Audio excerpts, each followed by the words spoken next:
everyone, welcome back to Katarina's Garage. My name is Katarina Lloyd, and today, we are at the Olds Auction Mart checking out some of the vehicles that are for sale here. This is only a few of them. There's still a lot more that are in the back. These are some of the highlights, though, for sure. But there's still some other cool stuff in the back. So anyways, let's go take a look. I've also got a bunch of keys, so I will be, opening up some doors and stuff like that.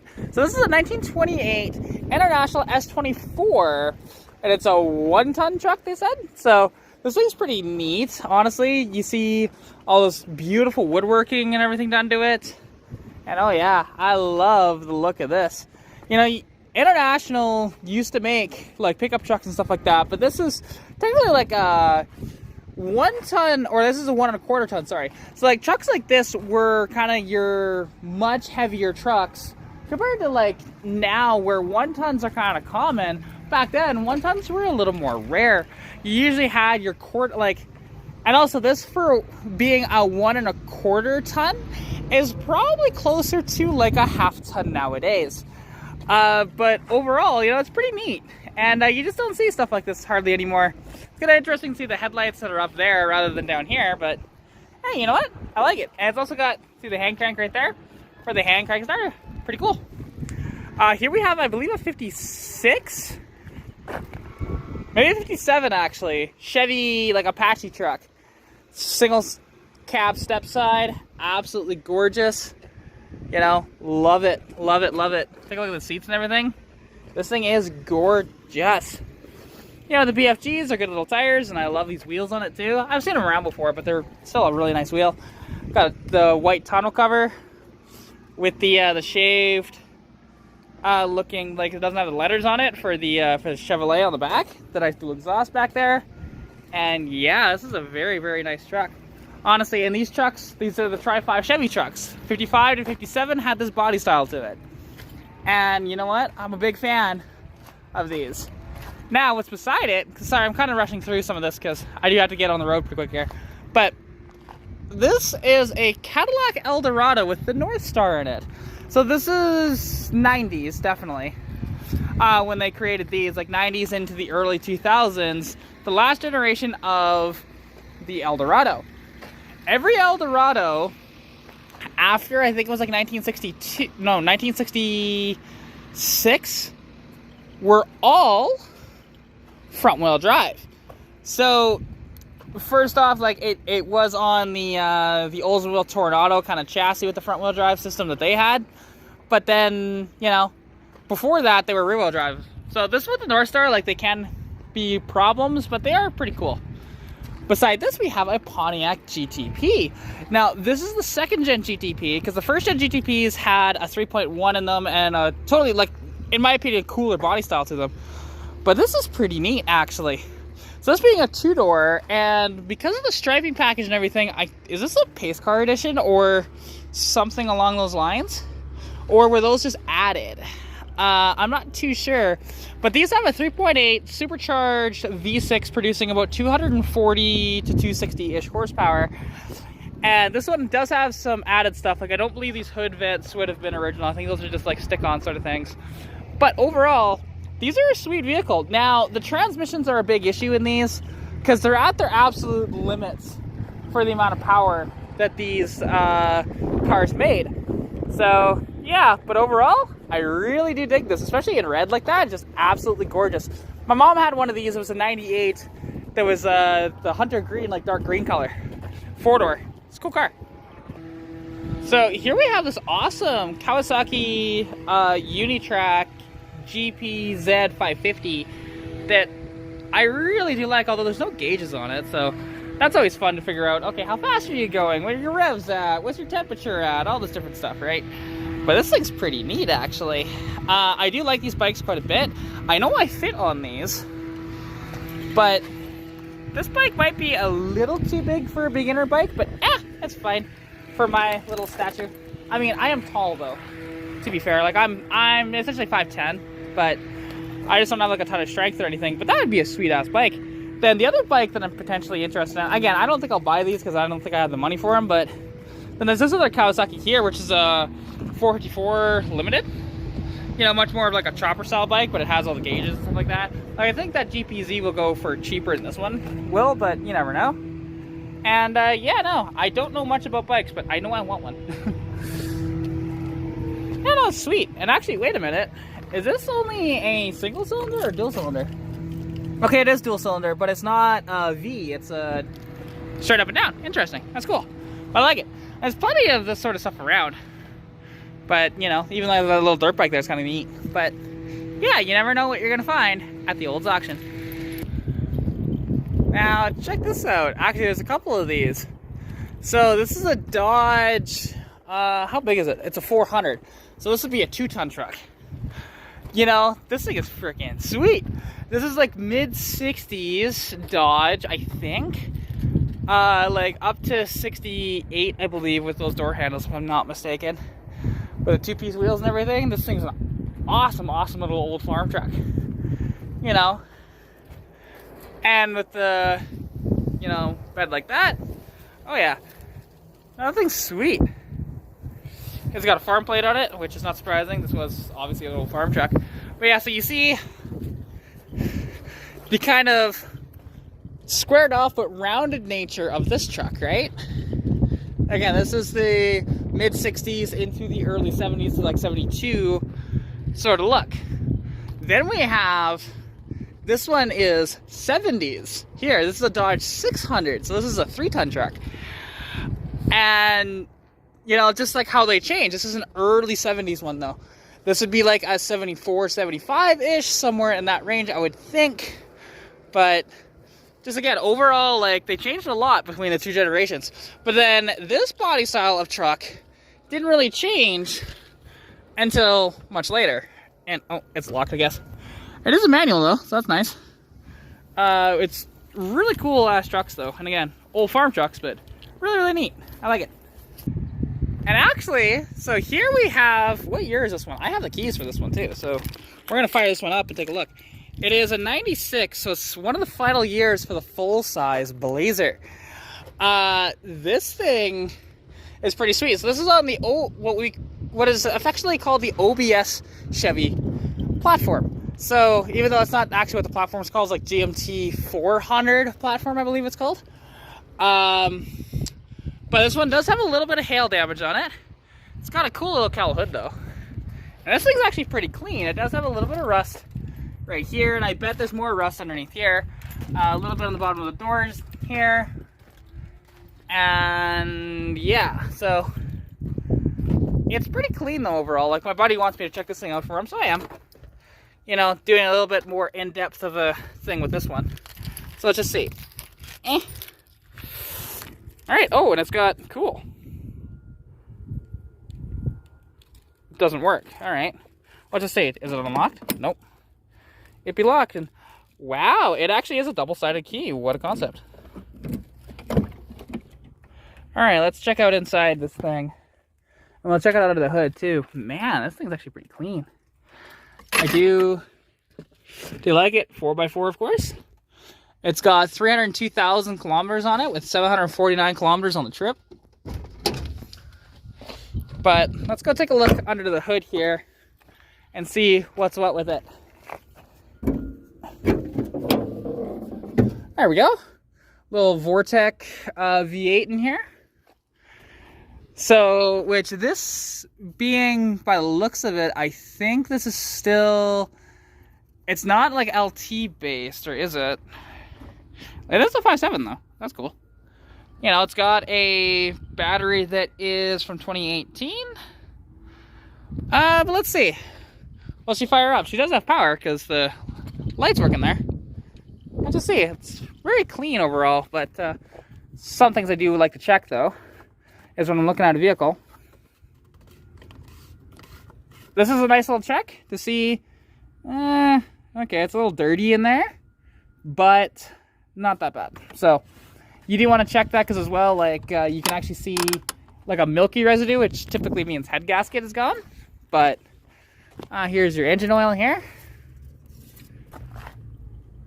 and it's pretty black, so that definitely needs to be changed.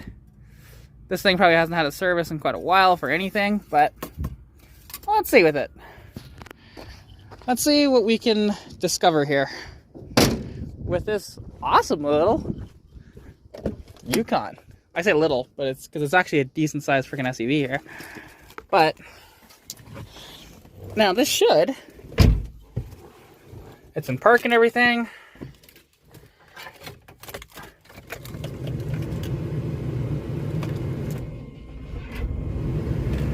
Okay, so the starter kind of hung up when I was trying to start there, but, you know, and it might have,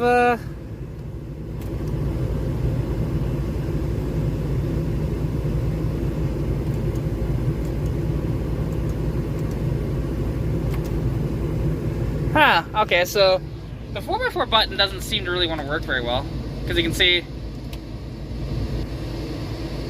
it just flashes. Unless you have to move it, which, let's see. You have to move it for it to engage?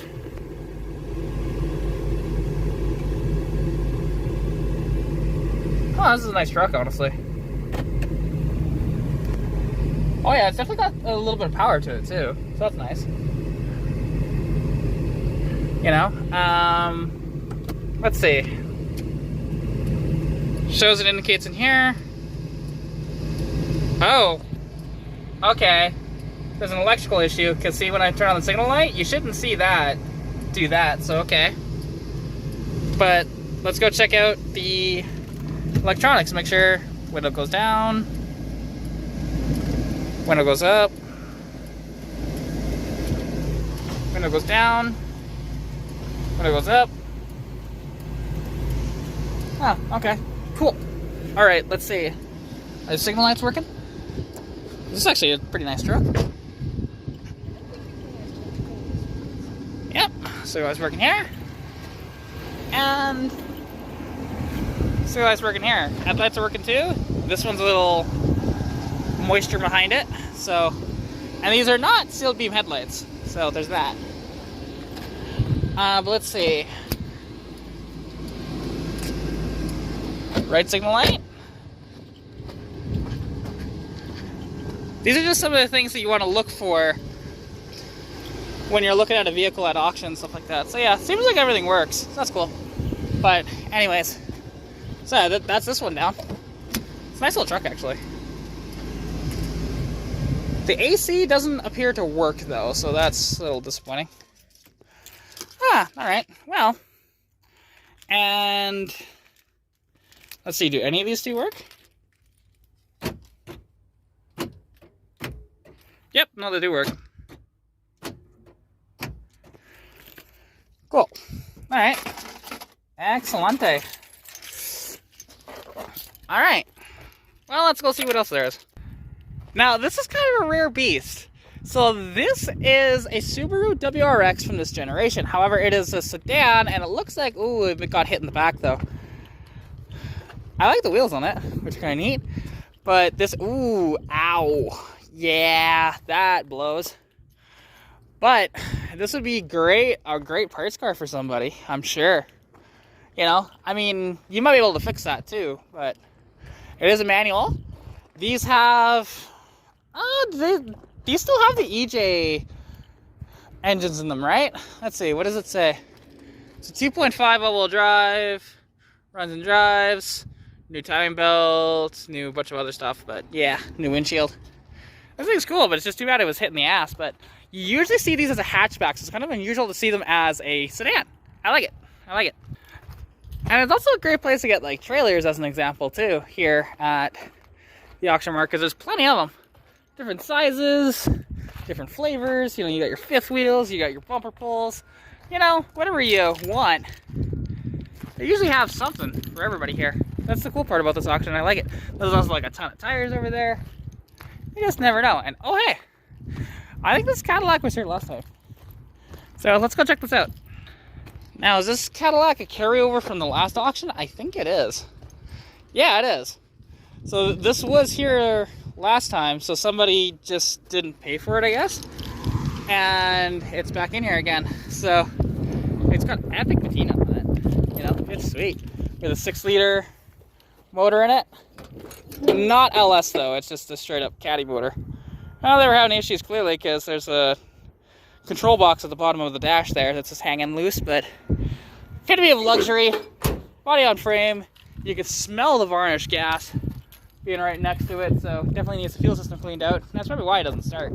So yeah, pretty cool though. I like it.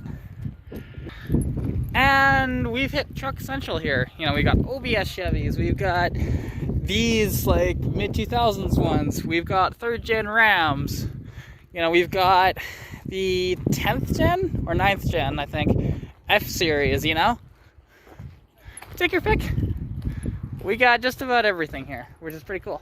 Now, I don't work for these guys, right? I don't at all. I just like coming here. I like to see what's what and what's going on. And here's a 4-door version of the 2-door that we just saw. Now, I think this is actually a Tahoe instead of a Blazer. But, yeah, so bigger vehicle and stuff like that, but still based on the same thing. But it's just a 4-door instead of a 2-door. So, yeah, literally, it's the same truck. Same exact thing. Like, almost same coloring, too. These are great vehicles. So, they could have the 4L60 in them. Depending on year, they could also have a 700R4. You can get a 6.5 diesel in them too, just depending. And here we have a New Edge GT convertible. I love the yellow paint. I love the look of it. It's like got 84,000 kilometers on it, so this could actually sell for a decent penny. It's not automatic though, so won't be quite as high, but this is also a 35th anniversary, so it's gonna have like all the options in it, right? I do like it. It's been very well taken care of. Like, I actually think these headlights are new because I don't remember them looking quite like that, but they look sweet. This will have the 4.6 liter V8 in it with, you know, being the automatic. These things do push close to about 300 horsepower. So they do move decently for what they are. And yeah, to me, these are the best looking of the modern Mustang. So overall, really cool. So here we have the Porsche Boxster, which is the 1st generation of this car. Now, what's interesting is that most Porsches prior to this were rear engine. However, this is mid-engine. So instead of the engine being back here, the center of the engine's like up here in this area, right? So it has much better handling prowess than the 911. And fun fact, when they actually put a hard roof on these and called it the Cayman, it was actually faster than the 911, but they couldn't have that, so they detuned the engines so that they didn't produce as much power as the 911, so that the 911 was still a quicker car. But yet, people didn't know, they just really quick, you know, did the tuning on it, and bam, they had a car that was faster than a stock 911. So yeah, pretty cool though. They produced the Boxster, I believe, starting in like 98 or 99. They went with this body style to like 2005, 2006 maybe, with the runny egg headlight, as they call it. A lot of people were not a fan when they did this, and also a lot of people think that these generations of Porsches are not proper Porsches because they are water cooled instead of air cooled, and just Porsche snobs, I tell ya. It's just kind of odd, but yeah, anyways, pretty cool. Ooh, check out this awesome little camper van here. So this is a Dodge Tradesman 200, but full-on high-top camper, right, conversion. So this probably has a 360 motor in it. I doubt it has a 440, but maybe it does. And it would have a 727 transmission almost guaranteed in it. And these vans are freaking sweet. Now, they do have their electrical issues, whatever else, and man, check that out. That looks sweet in there. You know, with the full kitchen and everything. Oh yeah, this was a very sweet van back in this day. Now it's just kind of like a dilapidated, but it's still really cool. I like it. Do like it a lot. Here we go. So here is that 4Runner that he wanted me to check out. So, ooh, it's pretty crusty. Is this the 4Runner that he was asking me about? Hang on. Yep, this is the one he's interested in, and man, is it rough.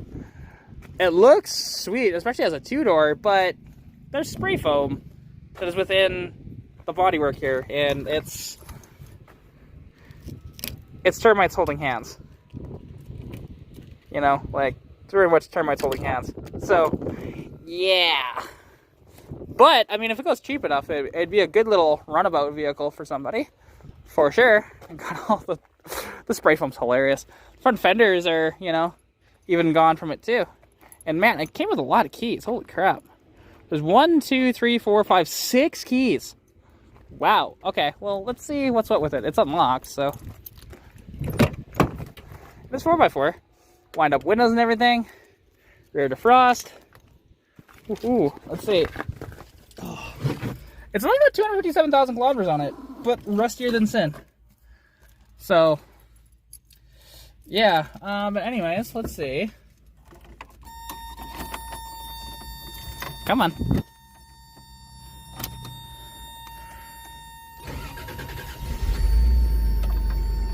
Oh yeah.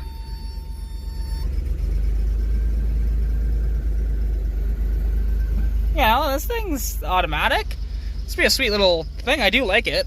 The seats kind of dig into my back a little bit, but okay, and it's got the glove box door that you can open here.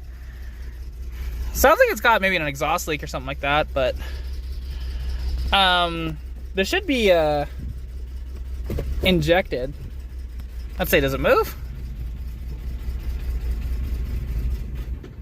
Oh, it just died.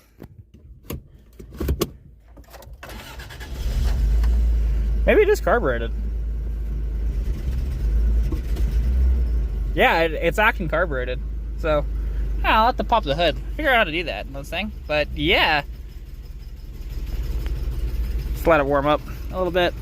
Where the hell's the hood release on this thing? I'll have to find it. Alright, let's look under the hood. It's actually not running too bad considering I just fired it up. Probably for the first time today. Where's the hood release on this damn puppy? There it is. Oh no, it is EFI. So it's just, for whatever reason, you know, just a little cold. And usually EFI, you don't have that issue, but it seems to run okay-ish. See if I can find the stick. Okay, I take this off, and it starts idling really bad. That's a bad sign. Okay, watch this. So, take it off. It really lugs down. That's the signs of a very tired motor. This little 3-liter definitely needs some little help, but it's possible it's just like, you know, sitting for a while. There's probably some sort of a vacuum leak or something like that making it run the way it is. But yeah, that's not a good sign. So I don't know if this, unless it goes like really, really cheap, I don't think this is a good buy for Keith. But let's see, will I be able to rev it this time?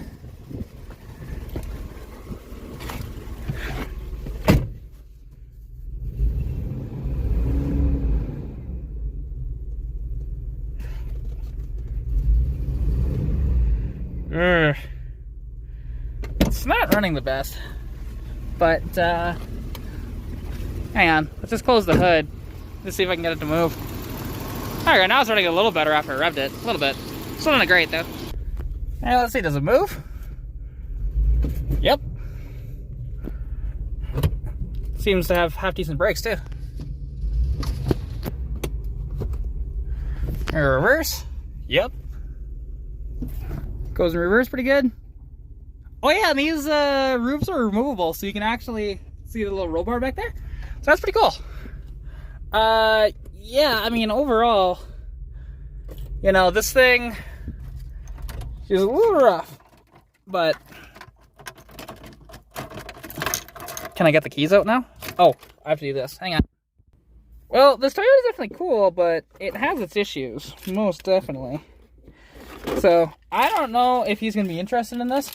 It definitely needs a bit to warm up, but that's also part of the stuff with early adoptions of EFI back in the 80s, because this is an 88. So yeah, this would be a 3-liter though. This thing's probably a little pokey. It would go decently well, but yeah, just okay. Ah, hey, wasp, screw off.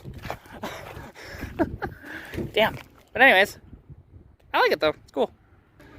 Now, something that would be a great little van, actually, is this, and it's surprisingly not rusty. This is a I believe it's a first-gen Toyota Sienna, which I don't even know what year these would be, but, you know, they're actually great little vans, whatever else. Probably got the same little 3-liter, or maybe even like a 2.2 that thing would have. This would be 90s, and yeah, it's really, really neat. I do actually, like, it's something you just don't see very often. So, it's kind of neat. All right, check out this awesome 3+3 square body, you know, that somebody rock guarded green and then put a flat deck on the back of it because the box is probably so rusty. It's pretty sweet, though. You know? And the deck is actually built pretty well overall, you know. Got some flat tires on it. Being a 3+3, that means bench seat in the front, bench seat in the back. It's got a 3-speed manual with a Bolo, so technically it's a 4-speed, but, you know, my uncle's truck, he's got a 77 with the same sort of spec as this, but it's not a 3+3. No headliner in it, so it's very echoey. Missing door panels in it on the front. Cool truck though, I like it. See, now this little truck would be up my alley too, but this is 2137. Okay, little Toyota extra cab. Ooh, it is a stick too, 5-speed. That's cool. It needs a proper box of some description back here because this is not gonna really cut it. These taillights are not from it. I don't know what they're from, but that's kind of interesting. This is kind of like a Frankenstein truck, but I do like it. I do dig it. And now, oh, that is mint. Just have your, you know, your filler just flopping about in the wind like that. That's too funny. I would have moved it over here and just zip tied it to this, so it's a little, you know, zip tie it rigidly. Yeah. This thing's hilarious. But I wonder, does this have the 22R in it? Probably. Oh, it's not. Hood's not popped. Oh, no, it is. Yep, there you go, 22RE. So this is a 2.2 liter, or 2 liter, actually. I'm trying to remember. Some of the R series, they're not actually with the designation of the engine size. Oh, it is. It's a 2366cc, so there you go. So it's 2400. So 2.4 liter. But yeah, cool. Very cool. I do like this truck. And I can't imagine, I don't know, Toyota guys will go nuts for something like this, but realistically, this shouldn't be worth like a ton. But I don't know, we'll see. We'll see. 4x4 and everything, stick. Kind of like it. Then we have this over here, which is a Chrysler 5th Ave, I believe. Or is this a little LeBaron? I think it's a 5th Ave, though.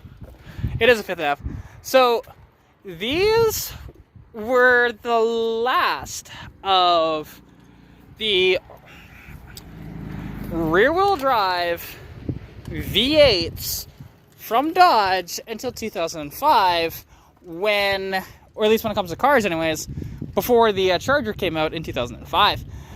These are the epitome of luxury. You can get them with, you know, like button tuck, like leather in them, but this one happens to be the velour. But man, these are a great car, honestly. They do have their electrical issues, but welcome to Dodge. I'd love to have one of these someday because they're just so comfortable and so cool. All right, here we have 2043 lot number, which is this old Toyota again. See, this is what I'm used to seeing more, is having a box like this rather than the other one that, I don't know what they were doing with that, but hey, this makes more sense. And this has got a little stack on it, which is funny. That probably actually reduces horsepower by quite a bit having that stack on there, but hey, you know what? Who cares, right? It looks cool. So I'd own this in a heartbeat. And it is a manual 4x4. Nice. I like it.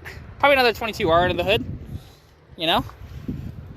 And yeah, this one's a little older though than the other one, I think. This is like early to mid 80s, I think. Well, the other one's late 80s. So, pretty cool.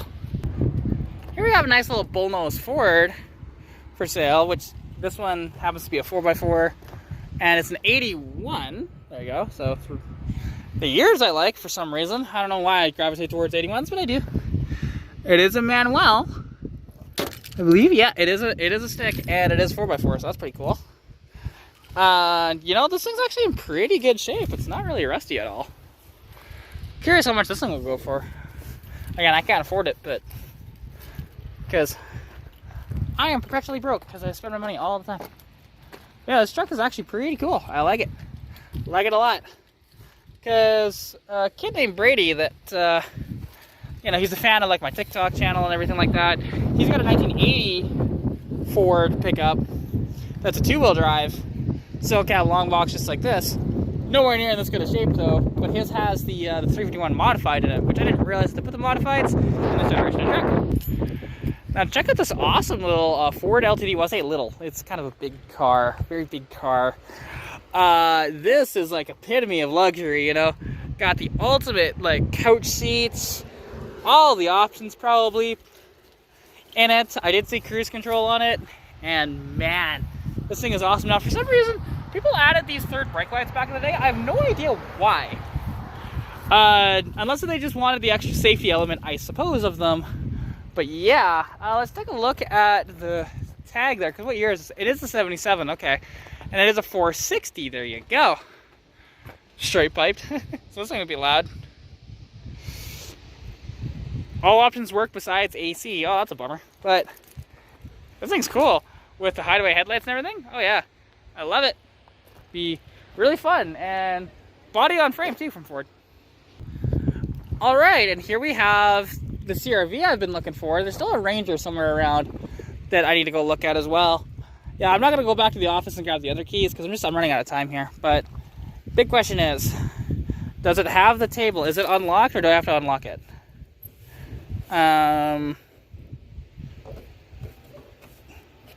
Okay, I guess I have to unlock this. Hang on. All right, well, I figured out how to do that. Now, how do you open this? There's a little hook here. I have no idea how to actually open these up. But the one thing is, and it's probably not in here by the looks of it, because these came with a picnic table. It's actually kind of a rare thing to find. Okay, so it's hinges like that, so this would open. Yeah. It would swing out like that somehow, but I don't know. Anyways, it doesn't really matter. Let's go check out the rest of this. So, a little bit of rust here. Rust on the bottom of the door there. Not on the front doors, though. Front fenders appear to be okay. Headlights look to be in good shape. A little bit of fading on the bumpers and the grille and stuff, but, you know, a little bit of rust around the windshield here. And all around, even at the top a little bit. You know, there's no sunroof or anything like that in this thing, but let's see. Do these work? Oh, they do. Let's go. All right. Ooh, a lot more spacious than that Toyota was, for sure. A lot more spacious. It's got 303,000 kilometers on it, so high mileage, but realistically for these old Hondas, that's nothing at all. All right, let's just see.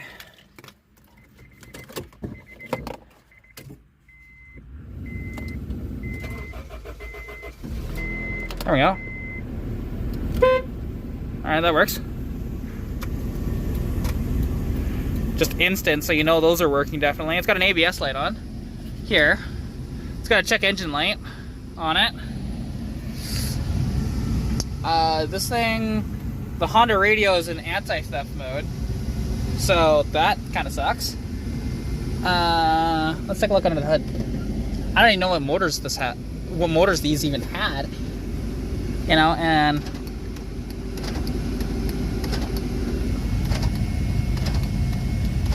okay, so the lock on this one doesn't work properly, but oh, maybe because the key is in the ignition, that might be why. So that might be why, because that would suck to lock it in there like that.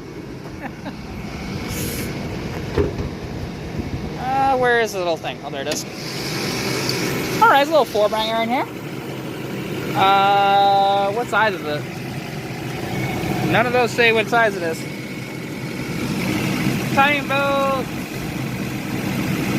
That's a 3813. But I think it's a 303 on the dash, so that's interesting. But it's running good. You know? Let's see, does it move? Does it stop? All that different stuff. This one I can actually drive around the yard a little bit, like, because there is a lot more room to do it with this one. Come on, there we go. Ooh, it's got a little bit of pep to it too. Okay, let's see. Brakes. Oh yeah, brakes work good. Does it go in reverse? Come on. Oh yeah. It's got a good little pep in reverse too. Hey, this thing could actually, like, CR-V people go nuts for these things. So, you know, this could actually go for a good amount of money. But they're a good little flip for you too. If you're ever looking for a good vehicle to flip, this is one of them. If I can get the key out now. Is there a button on here somewhere? Let me look. So the problem I'm having right now is I can't get the key out like, no matter what I do here. Like, see? It's not coming out. It won't let me turn it to pull it out. I can turn it to start it, and it starts it just fine, but yeah, so I'm gonna have to let them know that the key got stuck in the ignition of this Honda. Stupid thing. Yeah, son of a... Okay. Well, that was short-lived. Alright, and this is the Ranger that he was interested in. So, really rusty bumper. Extremely rusty bumper. But these Rangers can be great trucks. And see, now this is why as well, though, that you come to an auction and make sure that, hey, does everything work? Because, like, case in point, that CRV, with the key getting caught in the ignition like that, apparently it's a common issue with those vehicles. So, that's good to know, and there are fixes for it. 387,000 kilometers on it. Cleanish interior. Headliner looks good. Smells kind of not, like, very, very musty in here. But, well, let's see. Let's just fire it up. Because again, I'm running out of time here. So, got the key here. Put my foot on the brake.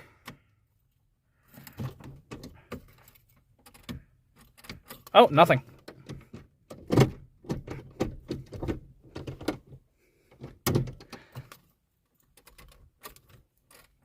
There's no power to this. So, alright. Well, that was short-lived. So it says I have the 4-liter. I was just checking to see if the negative was off, but no, it's definitely on there. So, I don't know. It might just be a really dead battery. But like so dead that there's zero power in it whatsoever? I don't know. That's interesting. But, there we go. Whatever. I don't care. But, yeah, anyways. That's going to conclude this video. So thank you all so much. Thank you all so much. I'm going to try this again. So thank you so much for watching there. You just saw a bit of a fumble that I had because keys were getting in the way and stuff like that. I couldn't really grab onto it. But yeah, anyways. Hope you guys did enjoy. Take care. And I'll catch you in the next one. Peace out.